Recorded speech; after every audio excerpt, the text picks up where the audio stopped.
Olá, eu sou Delange Ribeiro, sou apresentadora do Delange Cast. Antes de iniciar o nosso podcast, peço que a todos vocês possam se inscrever no nosso canal, comentar e compartilhar. Hoje temos uma convidada muito mais que especial, irmã Rosângela de Melo Campanaro. Bem-vinda, irmã! Bom dia, Delange, muito obrigada. Irmã, eu que agradeço o convite, né, da senhora sair da sua agenda, né, de estar participando do nosso podcast hoje, né. Eu sei que as pessoas que estão em casa, né, têm a curiosidade de saber como é uma vida de uma religiosa, né. E eu gostaria que a senhora contasse um pouco, né, como foi a sua infância, a sua família, né? Uhum. Então, eu nasci na cidade de Irati, num lugar do interior chamado Rio do Couro, numa família que é de origem ucraniana e também italiana. Então, depois meus pais se mudaram daquela região e eu fui seguindo a vida, né? Fui crescendo com os meus irmãos. Tenho também uma irmã que é religiosa, a irmã Marli. Tenho mais uma outra irmã e um irmão. Somos em 4 filhos na minha família. E, irmã, a senhora sempre teve vontade de ser religiosa? Como foi esse processo? Então, desde que eu tenho a lembrança, eu não sei se eu tinha vontade sempre, mas meu pai e minha mãe estudaram numa escola onde as nossas irmãs davam aula, em linha B. E talvez eles tivessem esse desejo de ter filhos e que alguém seguisse a vida religiosa. Mas a minha professora, da segunda série, né, quando eu estudei o fundamental, ela me encontrou agora na vida adulta e ela disse que eu falava, quando estava no segundo, terceiro ano, que eu queria ser religiosa. Então, eu acredito que já estava em mim esse chamado desde sempre. E a senhora entrou com quantos anos para a vida religiosa? Então, eu entrei para a vida religiosa para começar os estudos no noviciado com 16 anos. Foi fácil? Não, nunca é fácil, né? Até porque foi uma escolha. Então, eu tinha 16 anos e eu fui estudando, e quando chegou a hora de eu decidir se eu ia para a vida religiosa ou eu me casaria, então tive que fazer uma escolha. E aí eu fui perguntar para minha mãe: mãe, o que que eu devo fazer? E ela disse para mim: faça aquilo que está no seu coração. E é muito difícil para uma adolescente de 15 a 16 anos saber o que está no seu coração, porque tem muita coisa no nosso coração nessa faixa etária. Mas aí eu fui, me decidi, fiz essa escolha, tive os 3 anos de formação e comecei a vida, estou seguindo até hoje. E tá aí há uns 20 anos na vida religiosa, né? Não vou falar 20? muito para não falar a idade, né? Ninguém gosta de falar a idade. A congregação da senhora é de origem ucraniana, né? As irmãs que estão na congregação, elas todas falam ucraniano? Então, a nossa congregação ela foi fundada na Ucrânia, né, em 1892. Depois ela foi se espalhando para o mundo, chegou no Brasil em 1911, em São Paulo, 1956, que é a comunidade onde eu trabalho. Então, as irmãs, de modo geral, falam ucraniano, entendem, mas falar que todas são só de origem ucraniana, como eu. Eu e a minha irmã somos metade ucranianas e metade italianas, mas como a gente seguiu mais a cultura, as tradições e participamos da igreja, aprendemos a ler, a escrever, a conversar também. E na nossa congregação, a língua oficial é o ucraniano, então todas precisam aprender pelo menos o básico. Se não souber o básico, não tem como ter comunicação com as outras irmãs que estão, por exemplo, no Canadá, na Ucrânia, Estados Unidos, Argentina. Irmã, e como está a Ucrânia hoje, né, com relação à guerra? As irmãs, né, que estão lá, elas tiveram que sair da Ucrânia. Como está isso hoje? Então, as nossas irmãs, elas continuam trabalhando nas suas casas, nas missões que elas já tinham. É diferente do Brasil, nós aqui trabalhamos mais em escola e educação, elas têm outras ocupações lá, trabalham muito na missão, na igreja. Então, elas têm ajudado muito as pessoas nesse momento, né, de dificuldade, a catequese, têm ajudado aqueles que desejam sair da Ucrânia, ou então até dado moradia, têm auxiliado bastante, né? Entendi. Por exemplo, no Brasil, vocês têm vários colégios, né? Paraná, Santa Catarina Uhum. e São Paulo. Isso, São Paulo, a senhora é diretora do Colégio Nossa Senhora Aparecida, né? A sim. comunidade, há mais de 60 anos, né? Tem um colégio, né? Então, foi fundado em 56, isso. É mais de 56, 65 anos Isso. que a senhora tá na escola, né? Há pouco, uns 15 anos, Eu estou aqui, agora estou há 17 anos no colégio. 17 anos. Isso. Irmã, quais foram os valores e ensinamentos mais importantes que seus pais lhes transmitiram? Eu penso que a fé, a justiça, a verdade, a simplicidade, a integridade, né? Meus pais sempre procuraram ser pessoas simples, mas que tinham uma fé muito profunda, eram trabalhadores, sempre mostraram para a gente que a gente precisa do trabalho para sobreviver e que é importante, que é um lugar que dignifica a pessoa também. Ensinaram a ser pessoas do bem, a respeitarem os outros, a conviver bem com a família, com as pessoas. A ouvir as pessoas também. Então, eu me lembro assim, meu pai faleceu quando eu tinha 11 anos, mas as lembranças que eu tenho dele, da minha mãe, que ainda vive, que a gente ainda se encontra com meus irmãos, são lembranças assim de uma família que preza pelos valores assim que são básicos de toda a sociedade, né? Que é viver o amor, o encontro, a partilha, que é querer o bem das outras pessoas, que é respeitar as pessoas, né? Legal. Irmã, quais são todo mundo quer saber, né? A vida de uma religiosa, né? Quais são as atividades e hobbies favoritos quando a senhora não está envolvida em suas responsabilidades religiosas e educacionais, né? O que que uma Uhum. religiosa gosta de fazer, né? A senhora, principalmente. A Tem religiosa uma gosta vida normal? A religiosa gosta da vida assim como todas as outras pessoas, né? Nós temos os nossos compromissos da vida religiosa, temos os nossos momentos de comunidade, os momentos de oração comunitária e também individual.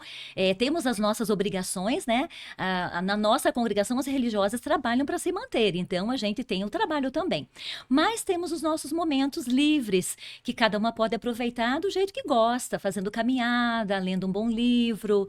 A gente gosta de bordar, fazer peçanca, fazer coisas de artes também, né? Viajar, passear sempre que possível. Então eu acredito assim que não há nada que limite a vida de uma pessoa porque ela é religiosa, né? Irmã, a vida religiosa, quantos anos são de formação? Então, assim como as outras profissões, o religioso nunca está formado, né? A gente está em contínuo processo de formação. Mas a gente tem aquele momento inicial. Então, normalmente, né, a jovem se aproxima da vida religiosa, conhece as irmãs. Depois são 3 anos intensivos, né? O primeiro ano, a gente chama de candidatura, onde a pessoa está sem um hábito religioso ainda, e ela vai viver junto com as irmãs e vai ter aulas, né? Vai estudar e vai sentir se realmente, ao chegar o final do ano, ela vai receber o hábito religioso e vai continuar. Se essa pessoa realmente tiver esse desejo, sentir o chamado, ela vai dar o passo seguinte, que é a vestição religiosa, e aí o ano canônico, né? O primeiro ano de noviciado é um ano que a pessoa fica mais internamente para sentir se realmente essa vida é um chamado que ela tá recebendo, ou pode ser uma fuga também, pode ser uma pessoa que queira fugir de algum problema do mundo, de alguma situação, e queira ir para a vida religiosa. Então, é um momento que ela vai ter orientação da formadora e vai viver em comunidade e vai sentir como é a vida religiosa. E aí, no segundo ano do noviciado, ela já vai sair para a missão, vai fazer estágio, né? Eu, quando fiz o noviciado, eu fiz um mês de estágio em comunidade escolar, né? De vida apostólica, e um mês no hospital, porque nós tínhamos ainda um hospital, então poderíamos seguir depois, tanto na vida escolar como na saúde, né? Então, assim, até esse momento. Depois você faz os primeiros votos. E no decorrer de 5 anos, ou pode até depois prolongar, você vai renovando os votos e vai tendo um acompanhamento especial com uma pessoa designada pela congregação para ser aquela que conduz as pessoas, que vai ouvindo, que vai indicando o caminho, né? Aí você faz os seus últimos votos e aí você continua a formação, porque você tem os momentos de retiro, de formação, de cursos.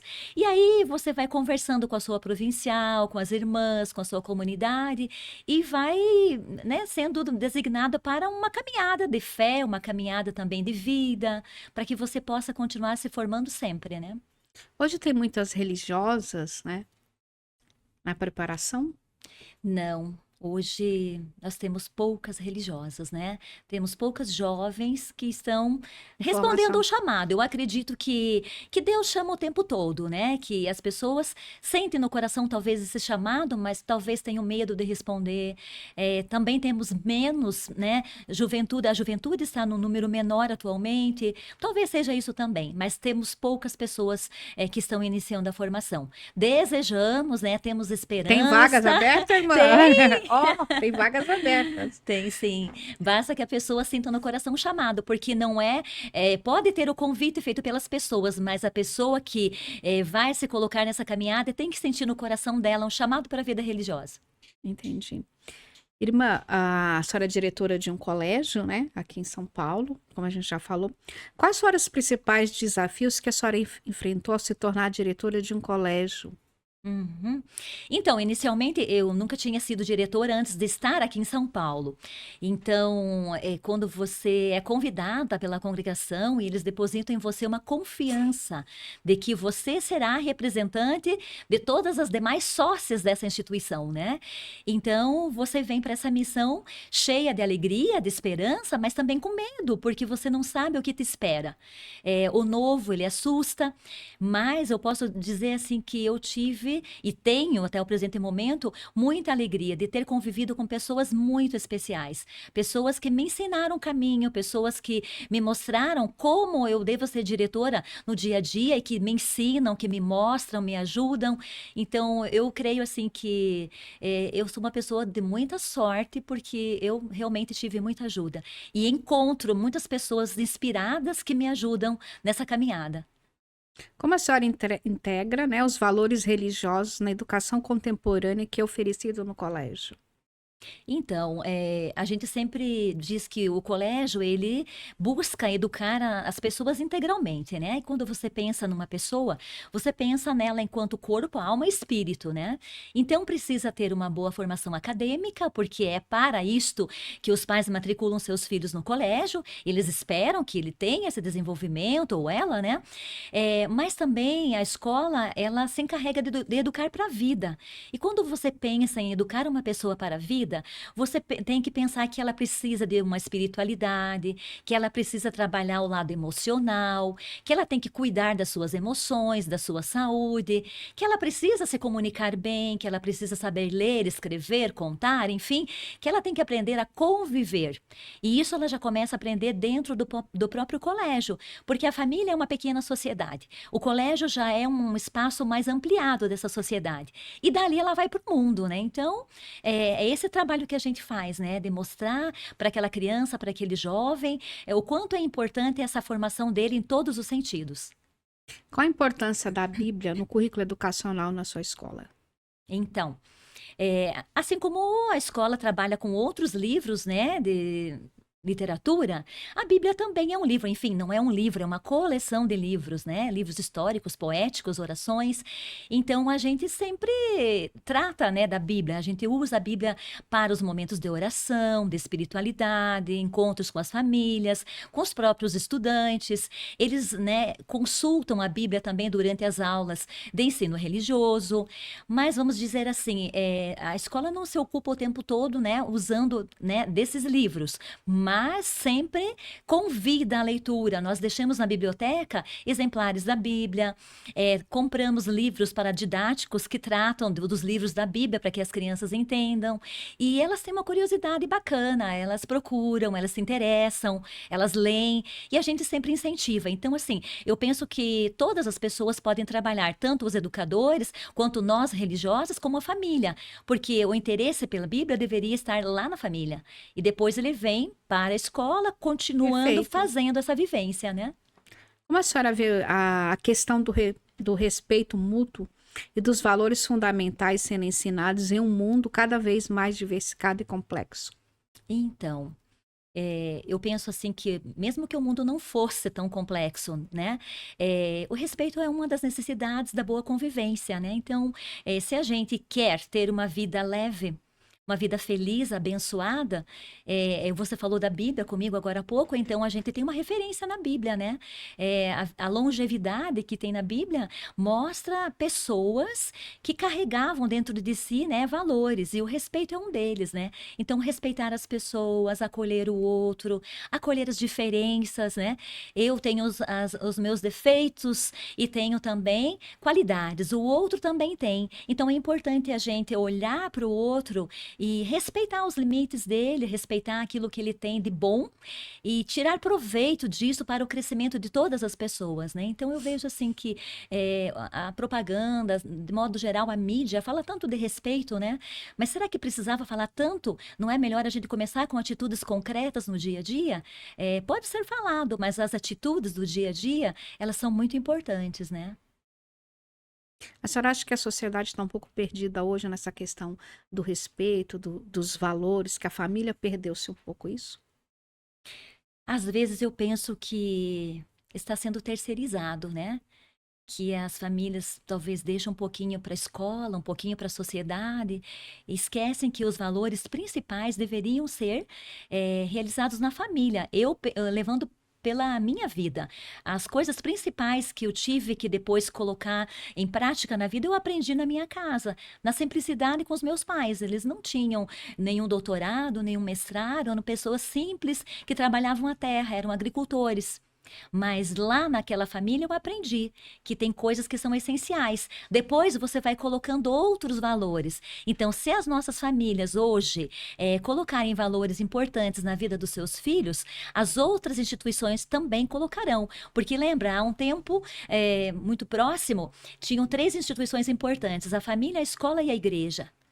Hoje, nem sempre acontece isso, né? Nem sempre a família recorre a essas instituições. E nem sempre essas instituições têm um poder, de educar como era no passado. Mas é importante que se tenha valores, é importante que as pessoas cultivem, valores que permanecem. Há valores que são inegociáveis e precisam ser pensados e vividos, né? E eu vejo hoje, irmã Rosângela, né, que muitas famílias têm procurado colégios religiosos, né, para colocar os seus filhos, né, para que possa aprender valores, o respeito, seja os colégios católicos, seja os colégios evangélicos, né? As Uhum. famílias hoje também têm buscado esse lado. Tem buscado, sim. A gente até ouve dos pais, quando eles vêm fazer a matrícula no colégio, eles dizem: eu trouxe meu filho, minha filha aqui, porque vocês poderão fazer coisas por eles que eu talvez não tenha oportunidade nesse momento, que eu não possa dar. Então, a gente vê, assim, a conscientização das famílias que procuram o colégio para ajudar a educar, porque eles já têm feito, né, um grande trabalho em casa e eles esperam que a escola continue essa missão. Eu vejo que é uma missão muito grande, de muita responsabilidade para a escola católica, né? Ou qualquer outra escola que trabalhe essa formação integral, que olhe também para o lado da espiritualidade, que também é um valor importante hoje na sociedade, né? Então, a pessoa trabalhar, o fato dela ter conhecimento, ter uma boa formação acadêmica, mas também ter uma espiritualidade, uma vivência de fé. É super importante. Já que a gente está falando dos valores tradicionais, como a senhora mantém atualizada e adaptável as mudanças e demandas da educação moderna, enquanto mantém os valores tradicionais? Então, se a gente pensar em educação moderna, seria uma educação que conta, né, hoje com a inteligência artificial, né? Com o chat LGBT, né?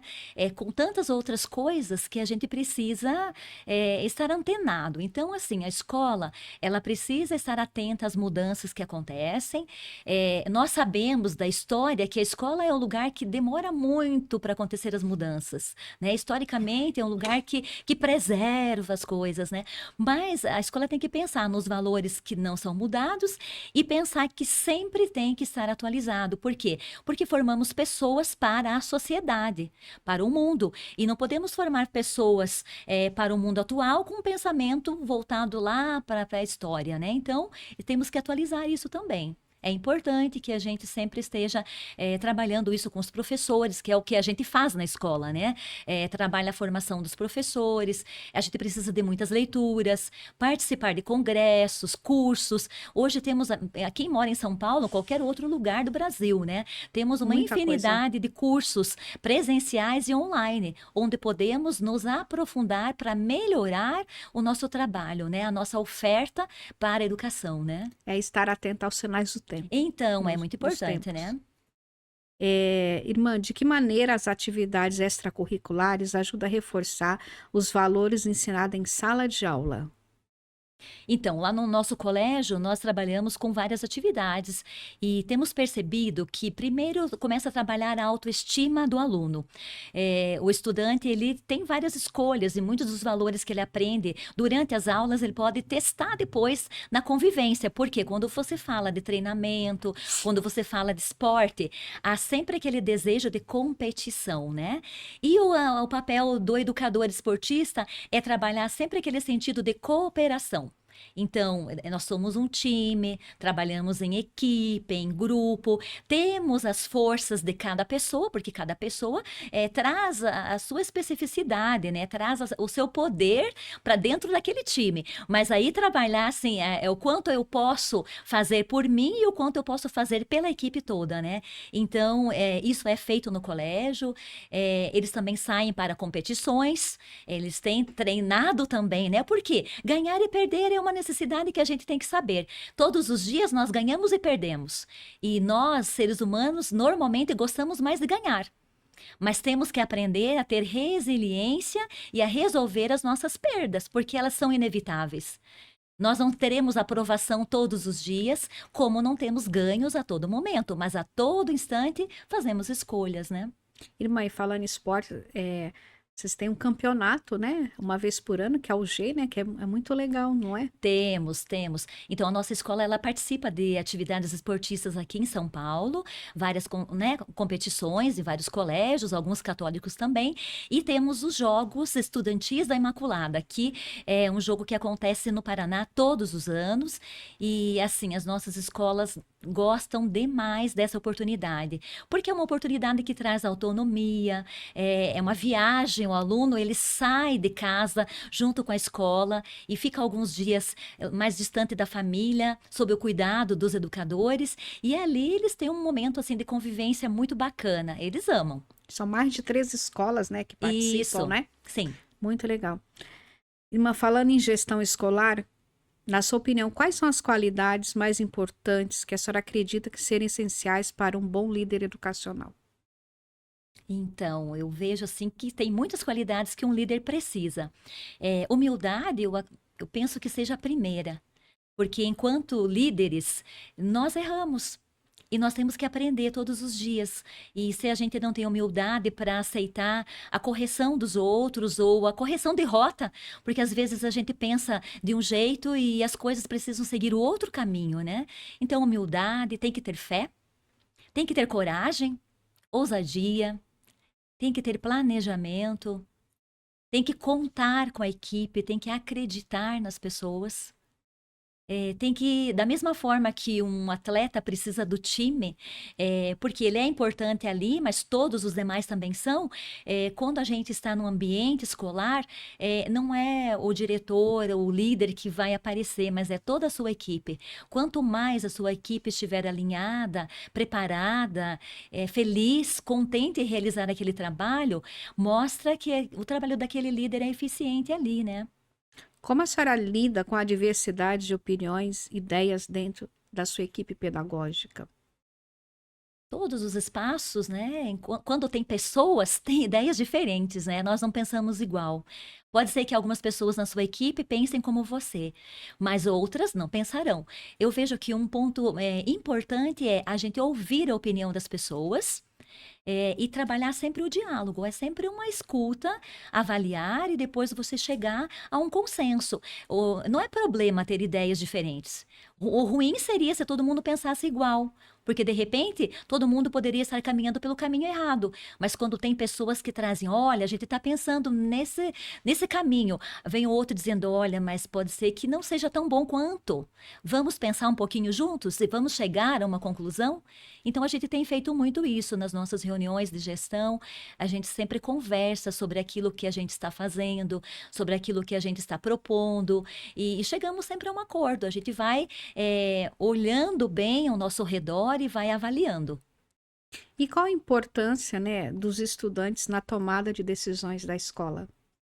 Da opinião deles? A gente sempre procura ouvi-los, né? Tem coisas que você não pode fazer aquilo que eles querem, mas normalmente eles vêm, eles trazem os desejos deles, né? Apresentam a coordenação traz até a direção, e aí a gente conversa. É possível? Se aquilo que eles estão pedindo é possível de ser realizado, a gente realiza. Ou então a gente diz, olha, neste momento não é possível seguirmos adiante. Vamos pensar e aí a gente dá um retorno para vocês. Como a senhora promove um ambiente de respeito e colaboração entre alunos, professores e funcionários?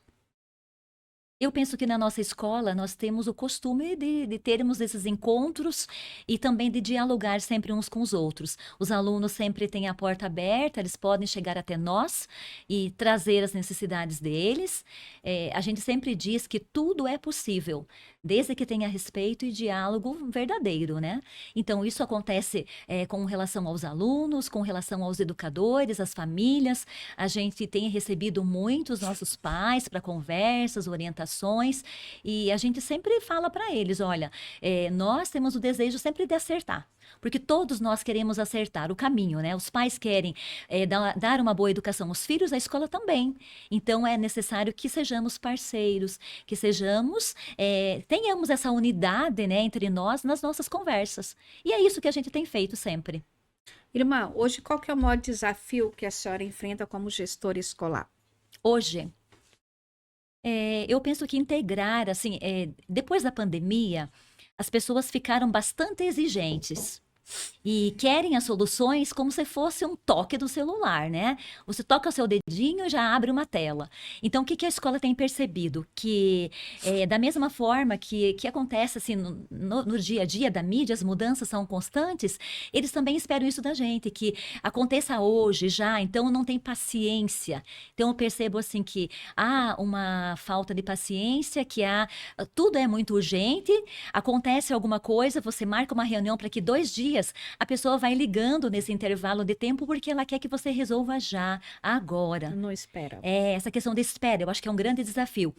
As exigências também, as pessoas se reúnem, elas escrevem suas cartas, elas já vêm apresentando suas exigências, né? Então, talvez diferente de ser diretor, né, um tempo atrás, hoje a gente tem toda essa demanda, né? A demanda do tempo, a demanda das exigências deles, que são constantes, a necessidade de muitas reuniões. Sim, e quais são as estratégias que a senhora utiliza para resolver os conflitos dentro da escola? Tem alguma estratégia Então, específica? nós temos usado, ultimamente, a gente foi aprender e temos usado bastante o Círculo da Paz.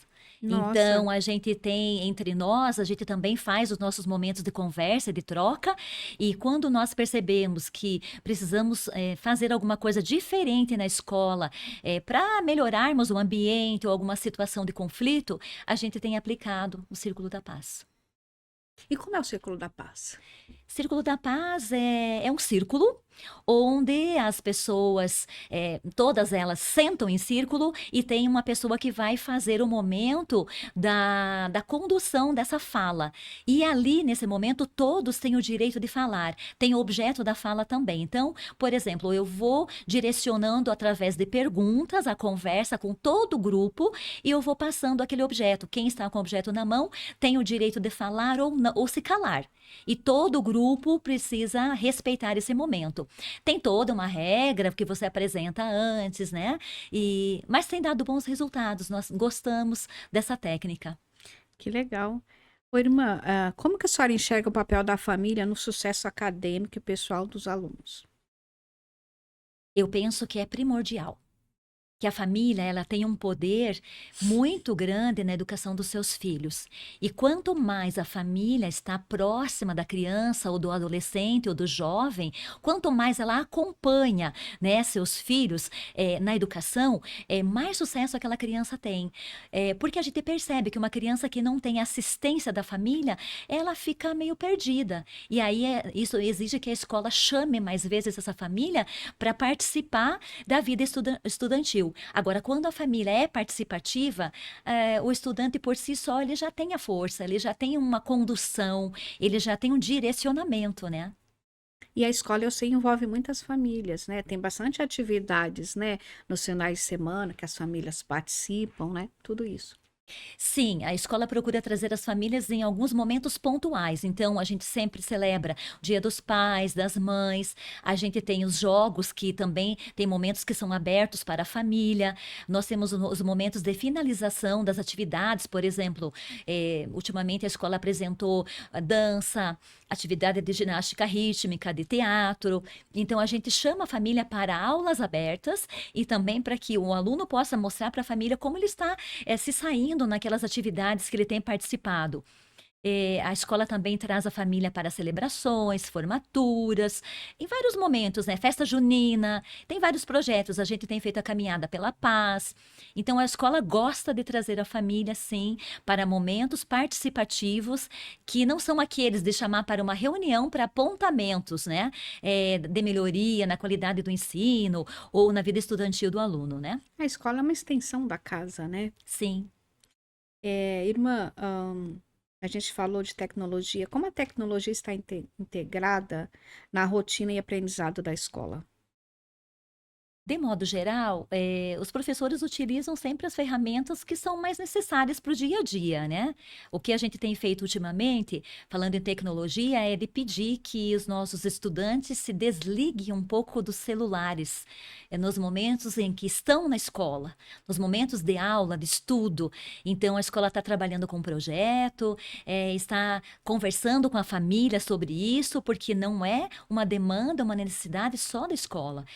Precisamos muitas vezes nos distanciar um pouco das ferramentas que nos atrapalham em dados momentos, né? Então a gente tem observado que o celular ele ajuda, ele é uma ferramenta nem ruim e nem boa.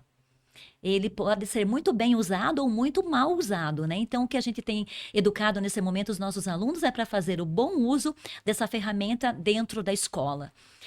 Mas também tem outras tecnologias que a escola utiliza, dependendo do trabalho que o professor for realizar ali, né? Vocês estão utilizando alguma coisa de IA, inteligência artificial, dentro da escola? Temos isso já, na produção de texto. Nós trabalhamos com um material que ele já faz as correções dos alunos e que ele apresenta as falhas que eles têm, as necessidades de melhoria, né? E a própria produção de texto mais voltado para isso, sim. Olha que interessante. E quais são os benefícios que a senhora enxerga da tecnologia dentro da educação, né? É um Que caminho. ajudou? Então, eu penso assim que da mesma forma que os livros, né, nos ajudavam no nosso tempo de escola para pesquisas, a tecnologia hoje nos apresenta as respostas muito rápidas. Eu preciso de alguma coisa, eu procuro lá no Google ou qualquer outro site de pesquisa e eu posso ter aquela resposta imediata. Mas o que que eu penso? Que isso tudo ele é interessante desde que eu saiba o que fazer com essa tecnologia toda, né? Então, ela me ajuda? Sim. Agora, o quanto eu me ajudo, o quanto eu utilizo ela para o meu bem. Eu tenho que saber processar, porque informação a gente tem muita. O que a gente não tem muitas vezes é a reelaboração dessa informação para o meu uso, para a necessidade que eu tenho nos meus estudos, na escola, em qualquer outro setor, né? Irmã, e como, na sua opinião, né? Como que a escola ela tem se adaptado a todas essas mudanças aí nova que o governo está solicitando? A escola tem passado, por exemplo, o ensino médio. Hoje nós estamos ainda numa fase de mudança. A escola tem aprendido a lidar com isso. Claro que quando as mudanças vêm e vêm de uma forma muito rápida, é difícil para a escola se restabelecer, se organizar. E até porque muitas vezes as diretrizes elas não são muito claras. Então você tem que ir fazendo e tateando, né? Você vai elaborando os projetos e aí você sabe que aquilo ainda não é o final, que ainda vai ter um novo projeto, que vai ter uma nova adequação da lei e assim vai, né? Mas eu vejo que mudanças são necessárias. Nós, seres humanos, de modo geral, não gostamos de mudanças, porque as mudanças nos desestabilizam um pouco, né? Sim. Elas tiram um pouco o nosso chão. Mas elas são positivas, porque elas nos ajudam a pensar diferente, a nos mover, a procurar soluções. Interessante. Ô, irmã, a senhora, enquanto diretora, a senhora consegue medir o sucesso dos seus programas educacionais dentro da escola? Então, Delange, como é medir? Sim, por meio de avaliações, por meio de, por exemplo, quando um aluno apresenta um trabalho a partir de um tema que ele pesquisou, você consegue ver o quanto ele conseguiu reter de informação, né? Mas normalmente ainda as medidas na escola são mais voltadas para notas.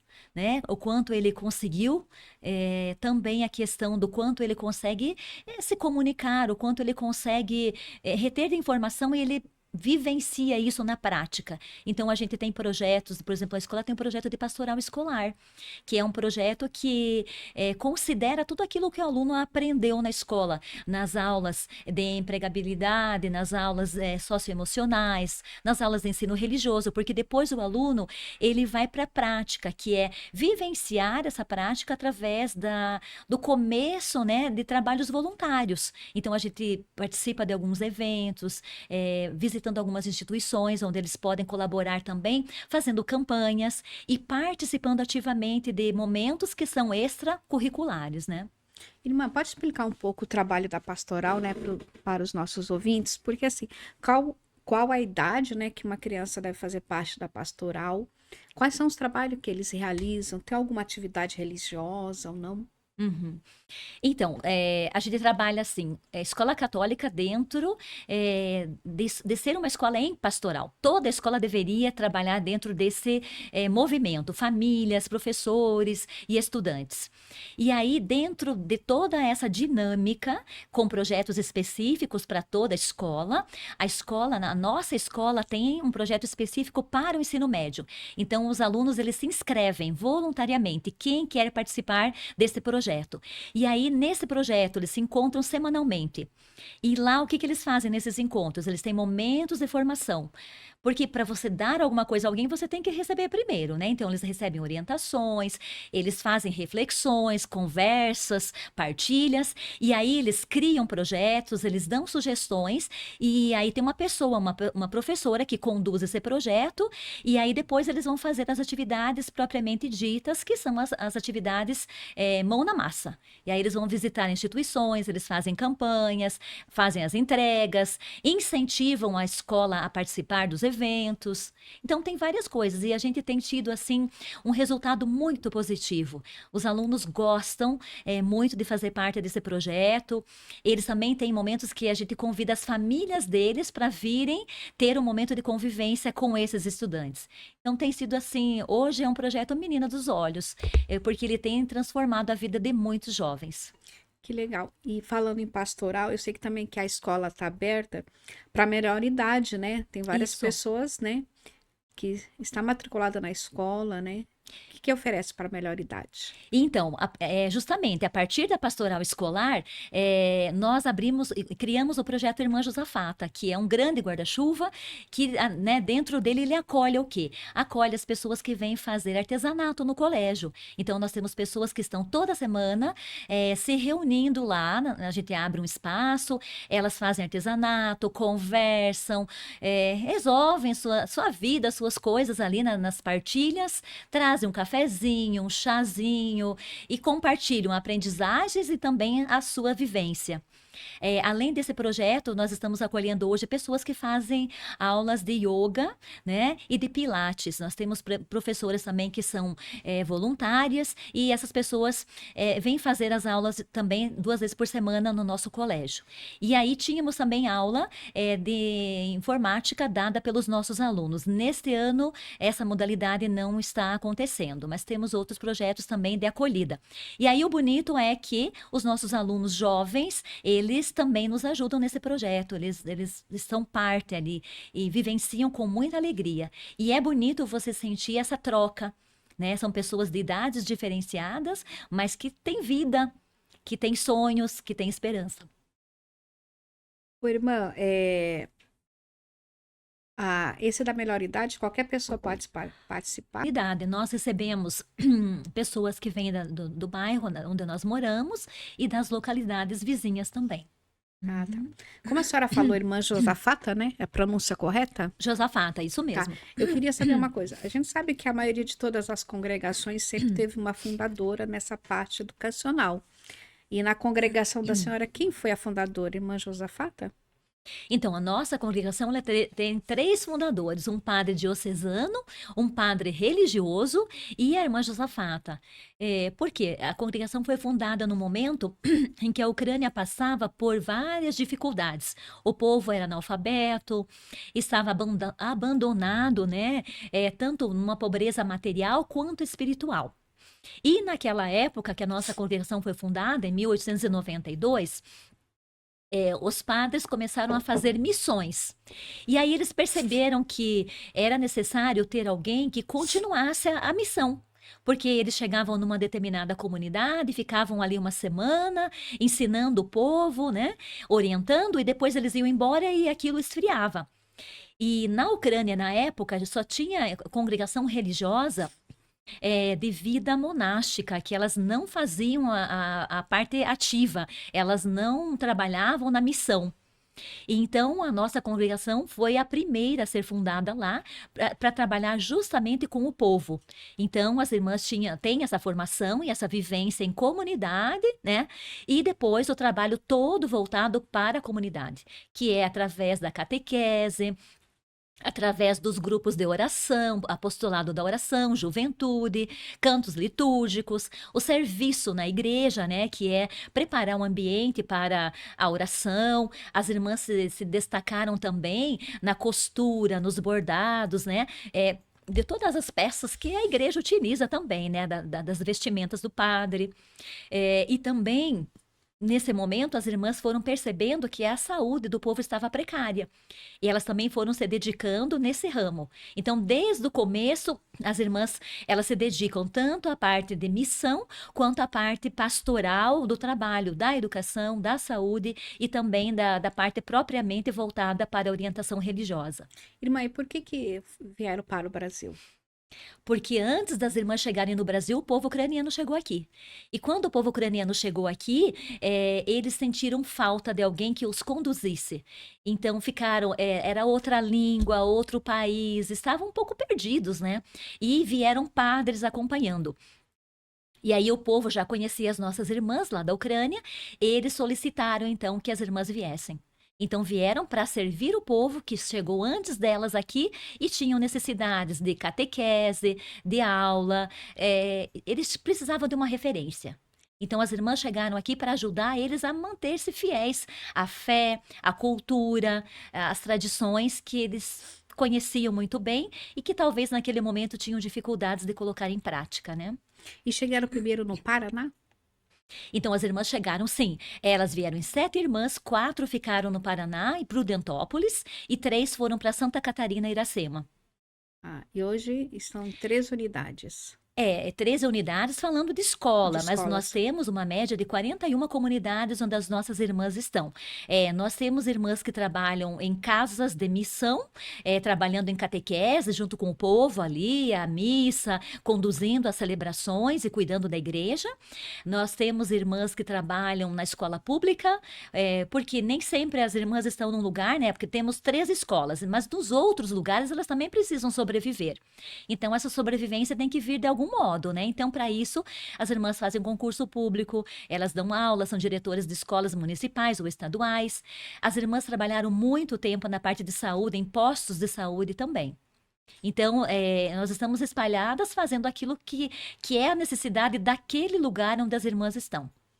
E aí as irmãs, elas prestam concurso, elas vão dar aula e depois elas voltam para a sua casa religiosa, onde mora na comunidade. Isso.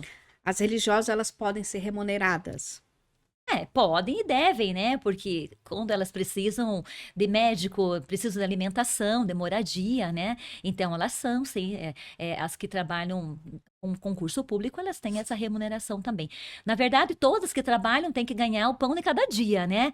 Cada trabalhador merece o pão de cada dia, tem que ter esse mérito, né? Essa conquista, né? Tem que viver a partir do seu próprio esforço, do seu trabalho. Então, como nós somos uma congregação de vida ativa, nós não somos uma congregação que só reza. Sim, nós rezamos, temos os nossos momentos de oração, de cultivo pessoal, de vivência em comunidade, mas nós temos o nosso momento também da prática, da pastoral, né? Irmã, e o rito de vocês é diferente de oração do que o Então, nós somos católico apostólico romano? Nós somos católicas, né? O rito ucraniano católico, né? Aqui no Brasil é um pouco diferente, sim. Tem alguns momentos de celebração. Por exemplo, uma das coisas que é bem visível é que o padre ele celebra a missa de costas para o povo, né? Eu assisti. A nossa missa ela é inteiramente cantada e sem tocar instrumentos. Outra diferença bem visível, nós nos comungamos sempre sob as duas espécies. E a nossa comunhão, ela é feita, o pão, a hóstia ali é feita pelas irmãs, é um pouco diferente da hóstia latina. Então, olhando em traços assim bem visíveis a todo mundo, o paramento litúrgico também é diferente, né? Os cantos, nós temos também um outro, não é, nosso ano litúrgico ele difere um pouquinho. Claro que as principais festas, elas permanecem as mesmas do calendário latino, mas temos alguns momentos que são um pouco diferentes. E a língua, né? A língua ucraniana. Hoje já temos a missa traduzida, temos várias celebrações que são traduzidas também na língua latina, mas a maior parte da celebração ainda em muitos lugares ainda tradicionalmente é feito na língua ucraniana. Perto do Colégio Aparecida tem uma igreja ucraniana de rito? Tem sim, ela é uma igreja birritual. Ela serve tanto ao rito latino quanto ao rito oriental. A maior parte das celebrações atualmente são, né, do rito latino, mas todos os domingos às 10 horas, e mais em algumas circunstâncias, o povo ucraniano se reúne para fazer a sua celebração. Falando, né, a gente está falando de educação religiosa, né, e o mundo cada vez mais secularizado, como a senhora enxerga isso hoje? Tem mudanças, né?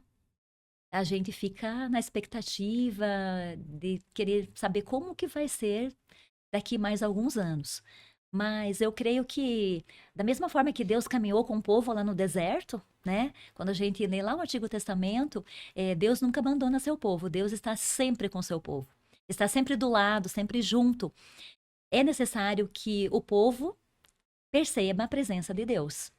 E para que isso aconteça, as pessoas, como você falou agora há pouco, precisam perceber os sinais dos tempos. E elas precisam entrar um pouco para dentro de si. Elas não podem ficar muito nos modismos, muito externamente. Elas têm que trazer, né, essa vivência de fé para a vida real do dia a dia. Elas têm que buscar uma espiritualidade, porque Deus está conosco todos os dias e fala conosco. A gente é que não ouve muitas vezes.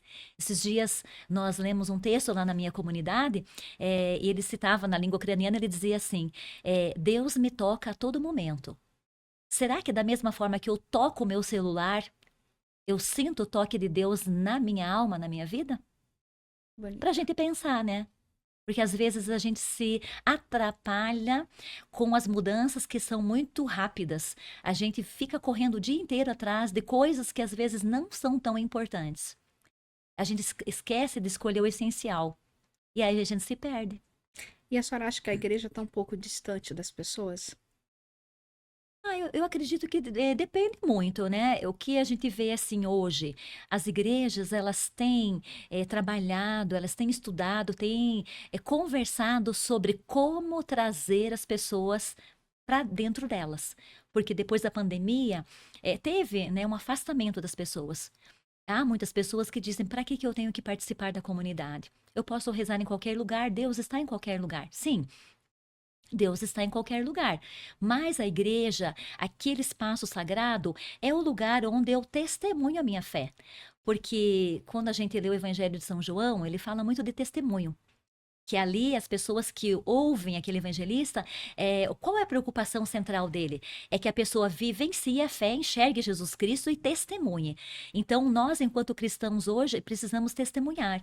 E como que eu vou testemunhar longe dos outros? Então, eu vivendo a minha fé, eu testemunho a minha vivência para o outro. E testemunhando, eu posso ajudar o outro a se fortalecer também na caminhada.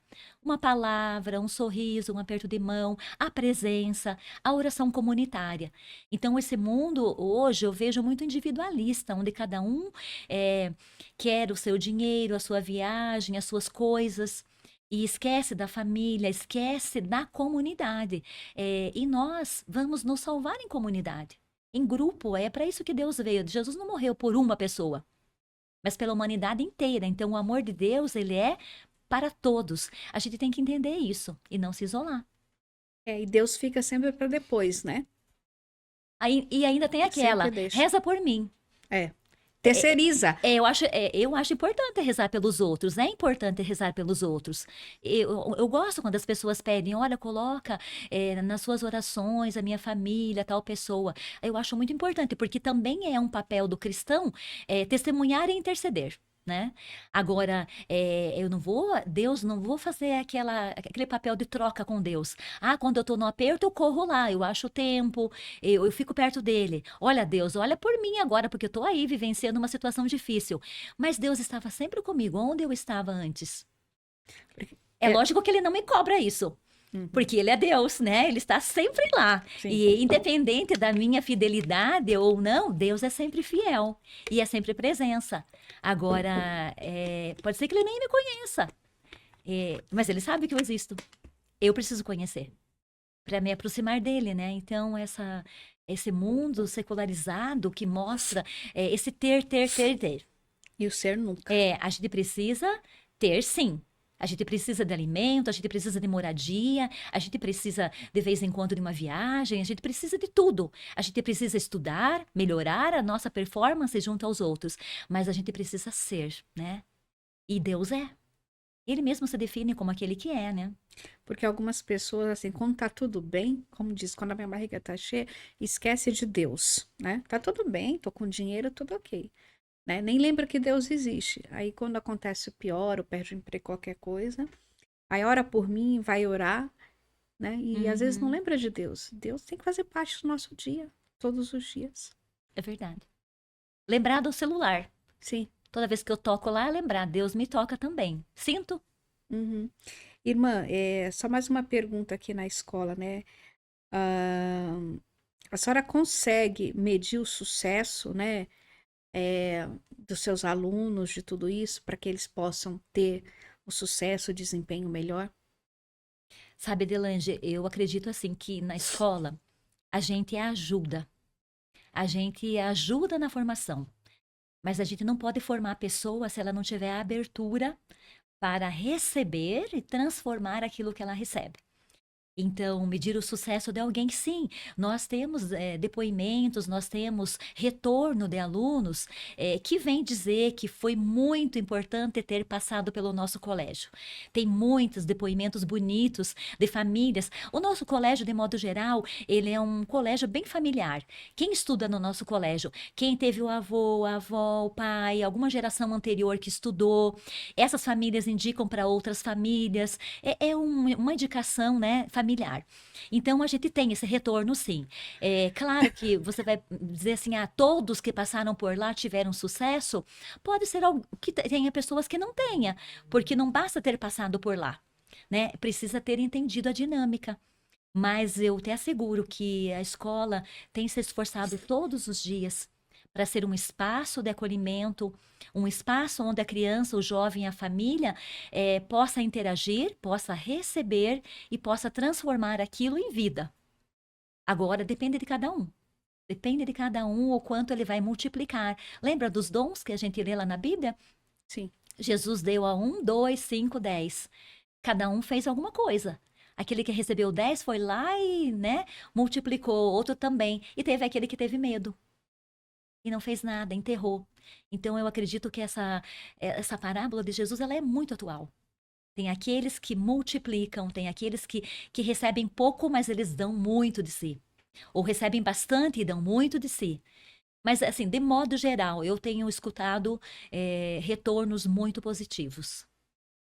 Irmã, e a senhora está fazendo teologia agora, né? Tô fazendo. Tá em que ano? Tô no último. No último ano já? Sim, Já vai se graduar em teologia. vou. Que legal. Teóloga. Irmã, eu gostaria que a senhora olhasse para aquela câmera e falasse o que a senhora achou que faltou, qual que é o recado que a senhora gostaria de dar para as pessoas.